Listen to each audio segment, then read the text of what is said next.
Yo, it's your girl Skinny. No edit, no filter. No edit because I'm not editing anything. No filter because I have no filter over anything that I say or do. You can follow me on Twitter and Instagram at Hey Skinny. That's HEYYSKINNY. Here we are, Saturday, April 24th, 2021. If you have been following along, I have been reading sorry, that's the author's name. I have been reading the 7 Spiritual Laws of Success, which is a practical guide to the fulfillment of your dreams based on creating affluence, written by Deepak Chopra.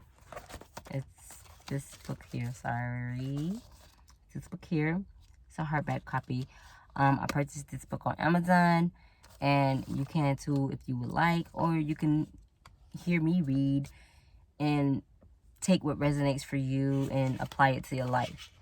I last left off from this book reading the acknowledgments in the introduction part, and now I'm here to start with the actual first chapter of this book and have an open conversation about it. So here we are. Chapter 1, the law of pure potentiality. Again, this is chapter 1, the law of pure potentiality. The source of all creation is pure consciousness, pure potentially seeking expression from the unmanifest to the manifest. And when we realize that our true self is one of pure potentiality, we align with the power that manifests everything in the universe. In the beginning, there was neither existence or non-existence. All this world was unmanifest energy. The one breathed without breath by its own power. Nothing else was nothing else was there. Hymn of Creation, the Rig Veda. That's who wrote that little statement there. To me, that kind of means, well, let's kind of go back to the first part. The source of all creation is pure consciousness. When you create, I feel like that line there is like when you create, you're creating from a sense of pure potentiality. Like you're putting your potential or letting your potential be known for what you can do, and is pure. It's coming from you. It's original. It's coming from you, regardless of what sources you use to help you apply these consciousness for you to be conscious about them, or to have that awareness. It's creation of pureness. And whatever you decide to do in life, make sure it comes from a place of pureness for you to seek out the pure potential of it. Continuing on with this part that I'm going off reading. I'm going back to this page here. And it says pure potentiality seeking expression from the unmanifest to the manifest. I feel like that line there is saying that you're seeking to express the things that you want to manifest. And when you realize that when we realize that our true self is one of pure potentiality, we align with the power that manifests everything in the universe. So when we as individuals, human beings, realize our true self-value, that we have the pure potentiality to be something, to go after whatever it is that we desire to go after, whatever it is that we have a purpose, you have to be your true self. Like, you really have to be your true self to be able to be aligned with all that the universe has for you to be able to prosper to your fullest potential. And it's just a part of growth. And I'm on to the next page here with talking about this section. I haven't read anything from this part yet, but I'm about to after I go back over and read this and give a little breakdown of my opinion about what I feel that it means to me, for it to kind of resonate to me, to make sense, if that makes sense. In the beginning, there was neither existent nor non-existence. all this world was unmanifest energy. So things didn't become manifested until it started manifesting. Nothing existed here until something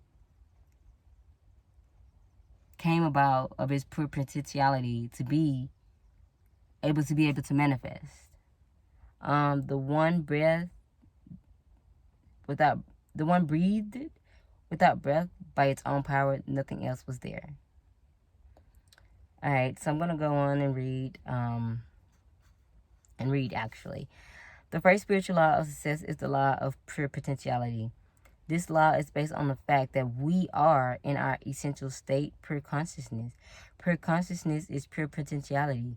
It is the field of all possibilities and infinite creativity. Pure consciousness is our spiritual essence. Being infinite and unbounded, it is also pure joy.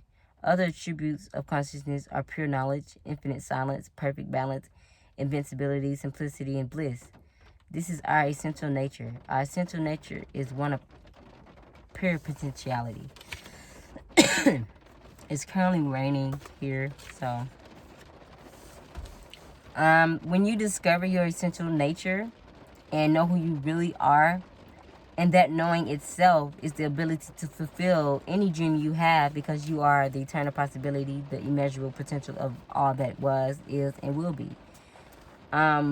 The law of pure potentiality could also be called the law of unity, because underlying the infinite diversity of life is the unity of one all-pervasive spirit.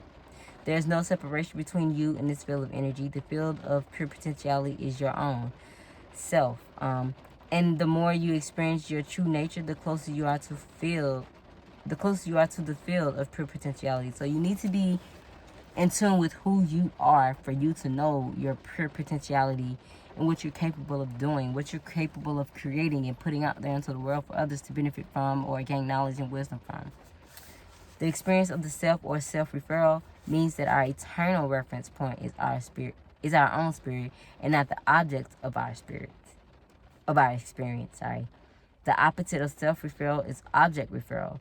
In object referral, we are always influenced by objects outside the self, which includes situations, circumstances, people, and things. In object referral, we are constantly seeking the approval of others. Our thinking and our behavior are always in anticipation of a response. It is therefore fear-based. In object referral, we also feel an intense need to control things. We feel an intense need for external power.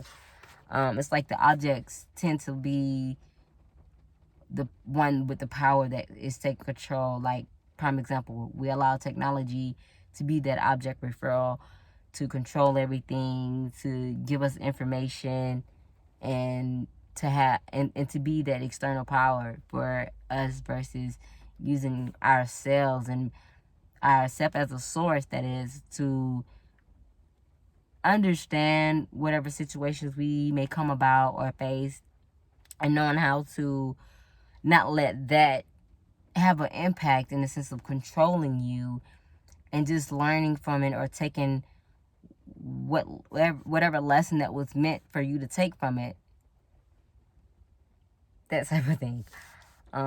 Moving on with the reading, the need for approval, the need to control things, and the need for external power are needs that are based on fear, and that's referring to the object referral. Like, this kind of power is not the power of pure potentiality or the power of the self or real power. When we experience the power of the self, there is an absence of fear. There is no compulsion to control and no struggle for approval or external power.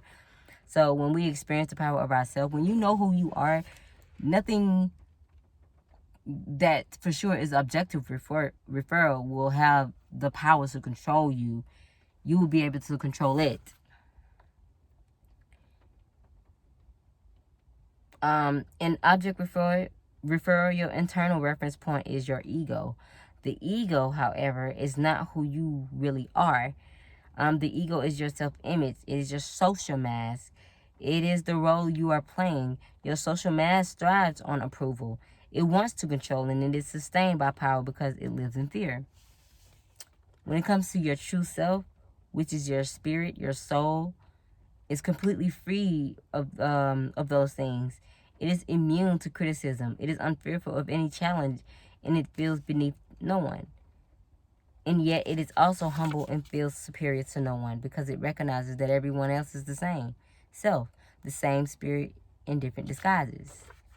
So when you know who you truly are and you don't allow other people or other things to define you as a human being, then that's when you know that you are very self-aware of your pure potentiality.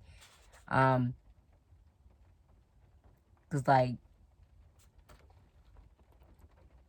you won't allow things to put that fear on you to make you think that you don't deserve it, or you have to doubt yourself or downplay yourself about what you feel like you truly desire.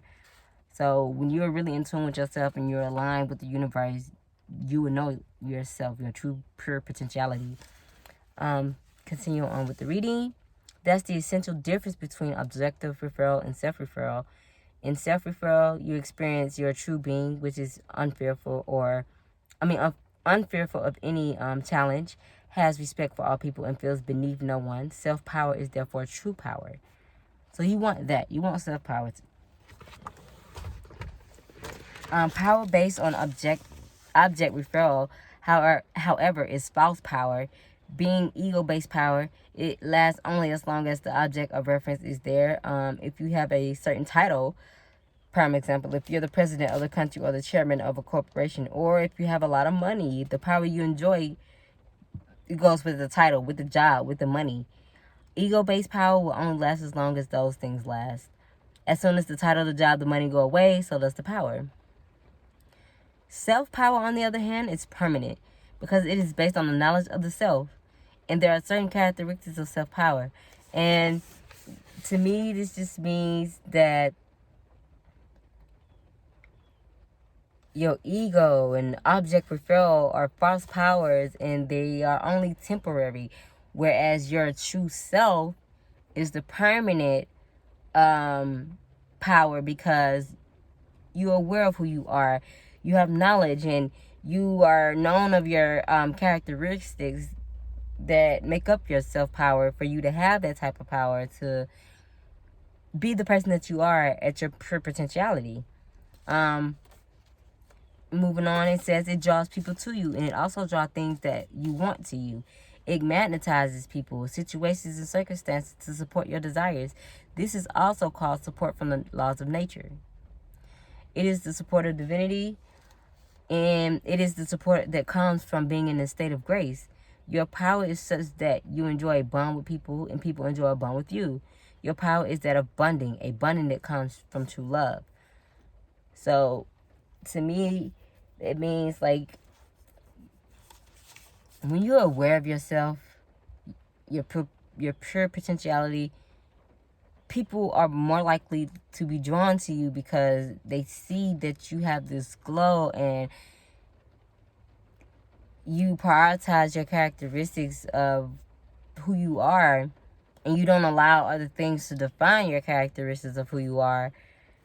And it's just a state of nature that allows you to freely be who you are. Now we're going to move on to how can we apply the law of pure potentiality, the field of all possibilities, to our lives. If you want to enjoy the benefits of the field of pure potentiality, if you want to make full use of the creativity which is inherent in pure consciousness, then you have to have access to it. One way to access the field is through the daily practice of silence, meditation, and non-judgment. Spending time in nature will also give you access to the qualities inherent in the field: infinite creativity, freedom, and bliss.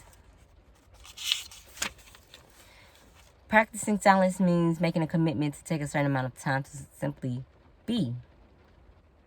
Experiencing silence means periodically withdrawing from the activity of speech. It also means periodically withdrawing from such activities as watching TV, listening to the radio, or reading a book. If you never give yourself the opportunity to experience silence, this creates turbulence in your internal dialogue. So it's kind of important to have a moment of silence at times. How often you want that to happen, that's totally up to you. But it's important that you have a moment of complete silence to just be in your own thoughts and embrace and be grateful and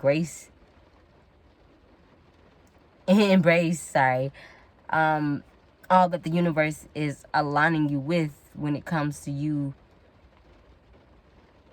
being in tune with yourself, you taking care of yourself. Set aside a little time every once in a while to experience silence, like I just mentioned, or simply make a commitment to maintain silence for a certain period each day. However you choose to maintain your silence, to be within your own thoughts, it's totally up to you. You can do it for 2 hours, or if that seems like a lot, do it for 1 hour period. And every once in a while, experience silence for an extended period of time, such as a full day or 2 days or even a whole week. What happens when you get into the experience of silence? Initially, your internal dialogue becomes even more turbulent. You feel an intense need to say things. I've known people who go absolutely crazy the first day or two when they commit themselves to an extended period of silence. So just start small if necessary, but it is important that you have silence time and make time for that, regardless of how many times throughout the day you decided to do it, how many times throughout the week you decide to do it. Just make sure you make time to just be within your own thoughts.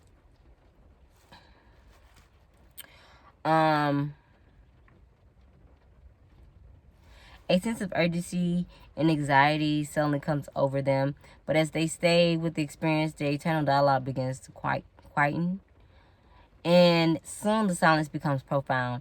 This is because after a while, the mind gives up. It realizes there's no point in going around and around if you, the self, the spirit, the choice maker, are not going to speak, period. Then, as the eternal dialogue quietens, you begin to experience the stillness of the field of pure potentiality. Practicing silence periodically as it is convenient to you is one way to experience the law of pure potentiality. Spending time each day in meditation is another.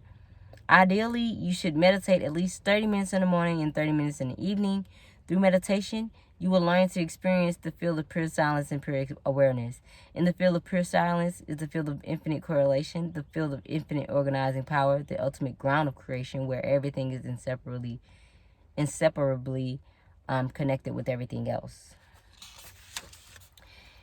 In the fifth spiritual law, the law of intention and desire, you will see how you can introduce a faint impulse of intention in this field, and the creation of your desires will come about spontaneously. But first, you have to experience stillness. Stillness is the first requirement for manifesting your desires, because in stillness lies your connection to the field of pure potentiality that can orchestrate an infinity of details for you. Imagine throwing a little stone into a still pond and watching it ripple. Then after a while, when the ripple settles down, perhaps you throw another little stone. That's exactly what you do when you go into the field of pure silence and introduce your intention. In this silence, even the faintest intention will ripple across the underlying ground of universal consciousness, which connects everything with everything else. But if you do not experience stillness and consciousness, if your mind is like a turbulent ocean, you could throw the Empire State Building into it, and you wouldn't notice a thing. In the Bible is the expression, "Be still and know that I am God." This can only be accomplished through meditation. Another way to access the field of pure potentiality is through the practice of non-judgment. Judgment is the constant evaluation of things as right or wrong, good or bad. When you're constantly evaluating, classifying, labeling, and analyzing, you create a lot of turbulence in your eternal dialogue. This turbulence constricts the flow of energy between you and the field of pure potentiality. You literally squeeze the gap between thoughts. So, needless to say, you want to be that person that's non-judgmental, because everyone go through things in life, and no one wants to be put down for whatever decision they decided to make to better themselves. So just be an open-minded person, a listening ear, and not judge people for the decision that they choose to make. Moving on, the gap is your connection to the field of pure potentiality. It It is that state of pure awareness, that silent space between thoughts, that inner stillness that connects you to true power. And when you squeeze the gap, you squeeze your connection to the field of pure potentiality and infinite creativity. There is a prayer in A Course in Miracles that states, "Today I shall judge nothing that occurs." Non-judgment creates silence in your mind. It is a good idea, therefore, to begin your day with that statement. Again, that statement is, "Today I shall not judge nothing that occurs." And throughout the day, remind yourself of that statement each time you catch yourself judging. If practicing this procedure for the whole day seems too difficult, then you simply say to yourself, "For the next 2 hours, I won't judge anything." Or for the next hour, I will experience non-judgment. Then you can extend it gradually. Through silence, through meditation, and through non-judgment, you will access the first law, the law of pure potentiality. Once you start doing that, you can add a fourth component to this practice, and that is regularly spending time in direct communion with nature. Spending time in nature enables you to sense the harmonious interaction of all the elements of forces of life, and gives you a sense of unity with all of life, whether it be a stream, a forest, a mountain, a lake, or the seashore. The connection with nature's intelligence will also help you access the field of pure potentiality. You must learn to get in touch with the innermost essence of your being. This essence is beyond the ego. It is fearless. It is free. It is immune to criticism. It does not fear any challenge. It is beneath no one, superior to no one, and full of magic, mystery, and enchantment. To me, this statement just means that you don't allow your ego to dictate things. You're free. You're willing to accept criticism and learn from it and take it and progress and grow from it. And you don't fear any challenges. People like me, I adore challenges because that just allows me to continue to believe in myself, and to keep pushing forward and knowing that anything and everything is possible if I just keep trying and applying. Access to your true essence will also give you insight into the mirror of relationship, because our relationship is a reflection of your relationship with yourself. For example, if you have guilt, fear, and insecurity over money or success or anything else, then these are reflections of guilt, fear, and insecurity as basic aspects of your personality. No amount of money or success will solve these basic problems of existence. Only intimacy with the self will bring about the true healing.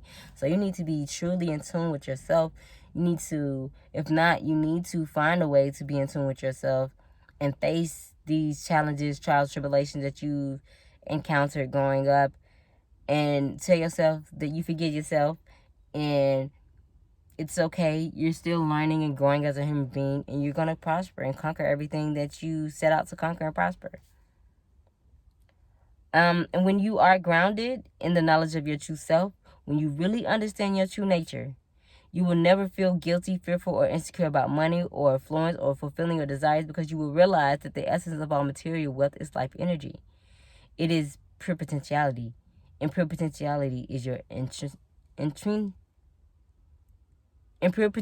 your pure potentiality is your intrinsic nature. I might have missaid that word, but whatever. I do have some aligners on, so forgive me. Okay. And it kind of is difficult for me to say certain things. But anyway, as you gain more and more access to your true nature, you will also spontaneously receive creative thoughts, because the field of your pure potentiality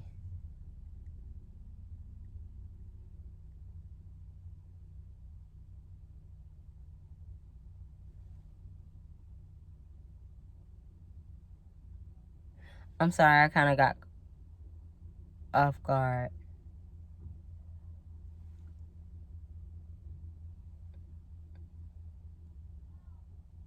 Anyway, as you gain more and more access to your true nature, you will also spontaneously receive creative thoughts, because the field of your pure potentiality is also the field of infinite creativity and pure knowledge.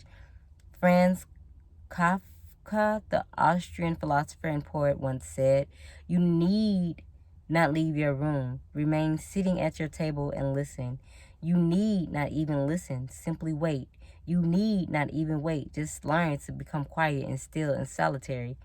The world will freely offer itself to you to be unmasked.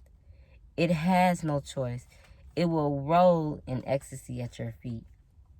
The influence of the universe, the lavish display and abundance of the universe, is an expression of the creative mind of nature. The more tuned in you are to the mind of nature, the more you have access to its infinite, unbounded creativity. But first, you have to go beyond the turbulence of your internal dialogue to connect with that abundant, affluent, infinite, creative mind. And then you create the possibility of dynamic activity while at the same time carrying the stillness of the eternal, unbounded, creative mind. This exquisite combination of silent, unbounded, infinite mind along with dynamic, bounded, individual mind is the perfect balance of stillness and movement simultaneously.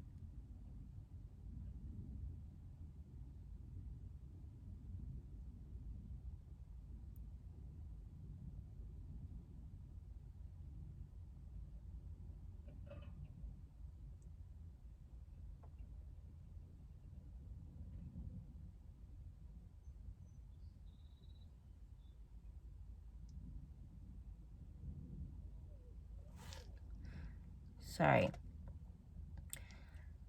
Got caught off guard again. Simultaneously that can create whatever you want. This coexistence of opposite stillness and dynamism is the same time makes you in at the same time, makes you independent of situations, circumstances, people, and things. When you quietly acknowledge this exquisite coexistence of opposites, you align yourself with the world of energy, the quantum soup, the non-material non-stuff that is the source of the material world. This world of energy is fluid, dynamic, resilient, changing, forever in motion, and yet it is also non-changing, still, quiet, eternal, and silent. Stillness alone is the potentiality for creativity. Movement alone is creativity restricted to a certain aspect of its expression. But the combination of movement and stillness enables you to unleash your creativity in all directions, wherever the power of your attention takes you. Wherever you go in the midst of movement and activity, carry your stillness within you. Then the chaotic movement around you will never overshadow your access to the reservoir of creativity, the field of pure potentiality. So when you have a mindset to move and create,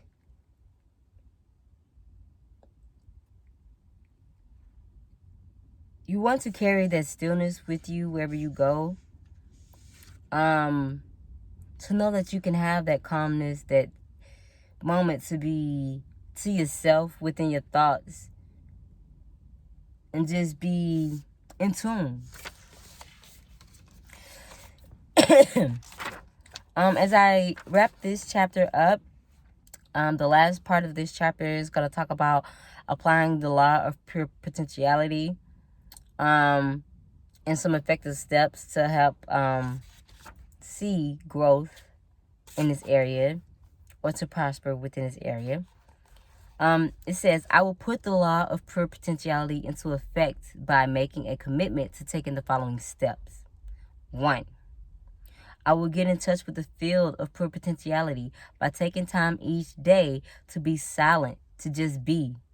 I will also sit alone in silent meditation at least twice a day for approximately 30 minutes in the morning and 30 minutes in the evening. 2. I will take time each day to commune with nature and to silently witness the intelligence within every living thing. I will sit silently and watch a sunset or listen to the sound of the ocean or a stream or simply smell the scent of a flower. In the ecstasy of my own silence and by communing with nature, I will enjoy the life throb of ages, the field of pure potentiality and unbounded creativity. 3, I will practice non-judgment. I will begin my day with the statement as follows. Today, I shall judge nothing that occurs. And throughout the day, I will remind myself not to judge. So, for chapter 1, a review of it, it's the law of pure potentiality.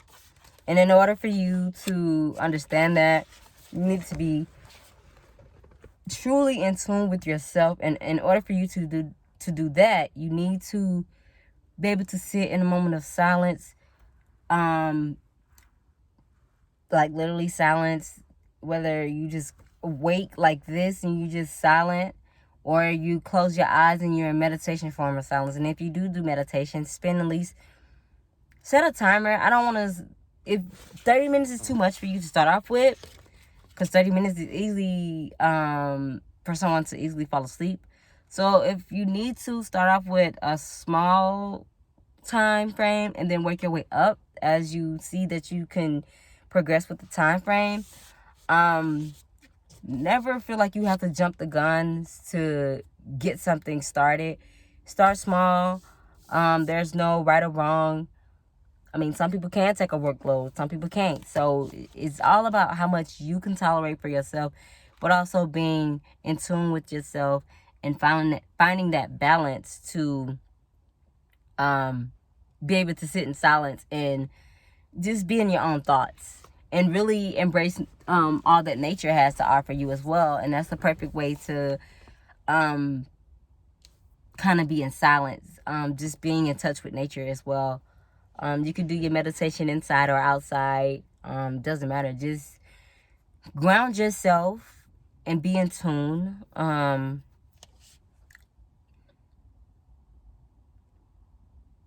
what else?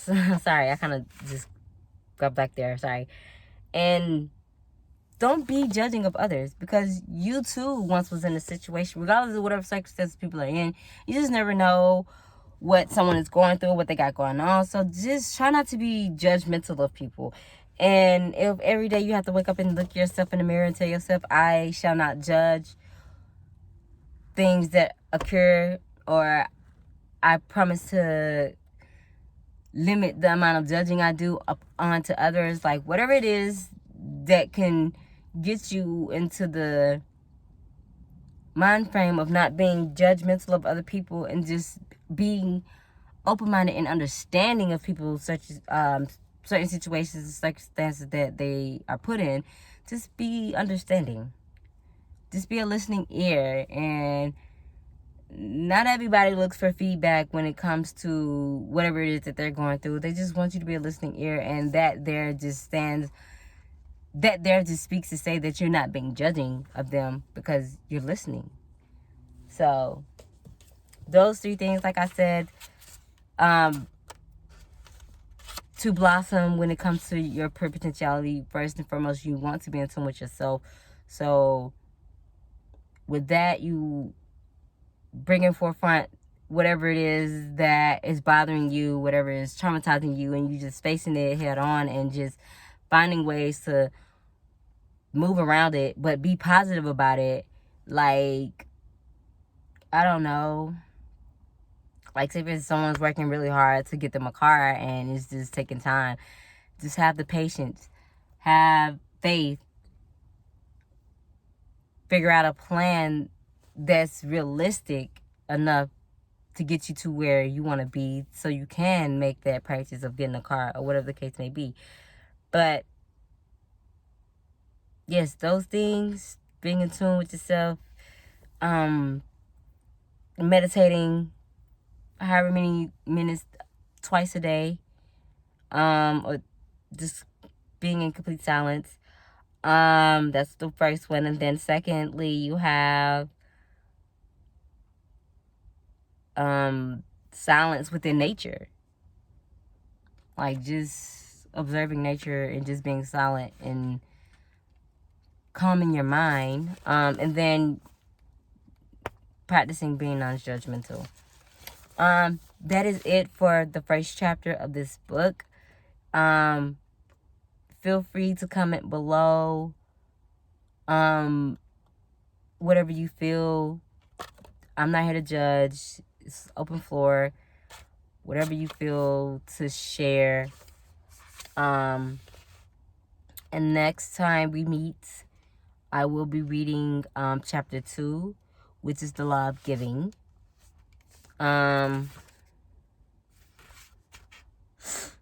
Yeah, so for now, I do appreciate you for being in tune with this video. And if you would like other content, and if you would like for me to continue to do what I am doing, feel free to let me know. And I hope you guys enjoy the rest of your day. And please, blessings, love, happiness, shalom. Bye.